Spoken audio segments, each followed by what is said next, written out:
New ಇಯರ್ಗೆ ನಾವು ಈಗಾಗಲೇ ಅಡ್ವೈಸರಿ ಇಶ್ಯೂ ಮಾಡಿದೆ.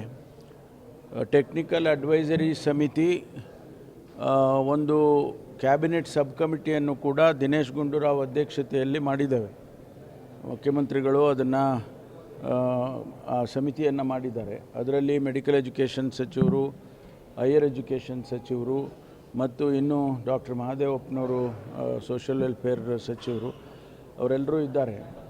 ಅವರುಗಳು ಒಂದು ಟೆಕ್ನಿಕಲ್ ಅಡ್ವೈಸರಿ ಸಮಿತಿಯನ್ನು ಕೂಡ ಮಾಡಿದ್ದಾರೆ. ಅವರೆಲ್ಲ ಪರಿಣಿತರಿದ್ದಾರೆ, ಎಕ್ಸ್ಪರ್ಟ್ಸ್.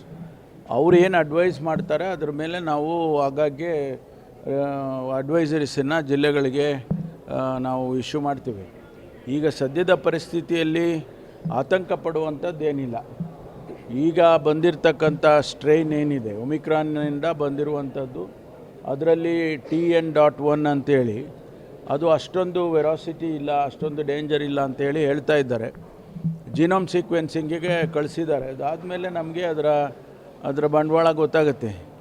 ಆದ್ದರಿಂದ ಈಗ ಸದ್ಯದ ಪರಿಸ್ಥಿತಿನಲ್ಲಿ 60 ವರ್ಷದ ನಂತರ ಇರ್ತಕ್ಕಂಥವ್ರಿಗೆ ಮಾಸ್ಕ್ ಹಾಕ್ಕೊಳ್ಬೇಕು ಮತ್ತು ಹೆಚ್ಚು ಜನಸಂದಣಿಗೆ ಎಲ್ಲ ಹೋಗಬಾರ್ದು ಅಂತೇಳಿ ತಿಳಿಸಿದ್ದೇವೆ.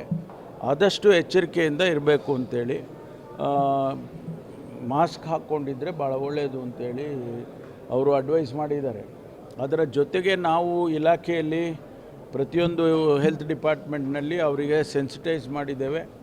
ಪ್ರತಿಯೊಂದು ಆಸ್ಪತ್ರೆಯಲ್ಲಿ ಕೂಡ ಸಪ್ರೇಟಾಗಿ ಒಂದು 20 ಬೆಡ್ಡನ್ನು ತೆಗೆದಿಡಬೇಕು ಅದಕ್ಕಾಗಿ ಅಂತೇಳಿ ಡೈರೆಕ್ಷನ್ ಕೊಟ್ಟಿದ್ದೇವೆ.